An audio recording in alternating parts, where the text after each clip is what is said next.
How to create account in PayPal. Hey everybody, welcome back to our channel. In this video I'm going to guide you through the steps on how you can create an account on PayPal, so make sure to watch the video till the end. So basically, if you'd like to create a PayPal account, all you have to do is open up the PayPal application here. Then it will ask you to log in or sign up, but since we're trying to create an account, we will just tap on the sign up button instead. So first of all we have to do is simply make sure to enter our email address that you would like to use for your particular PayPal account here. Then just tap the continue option. It will ask you to basically enter a phone number, so make sure to go ahead and then enter your phone number here as well. Once you enter your phone number, you can tap the next option. Then it is going to send a verification code to this phone number.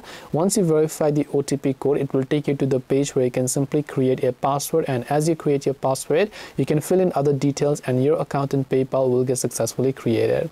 This way you can create an account in PayPal. Hope this video was very helpful. If you have got any more questions, then feel free to also leave them down below. Thank you very much for watching till the end of this tutorial, and see you soon in our next video.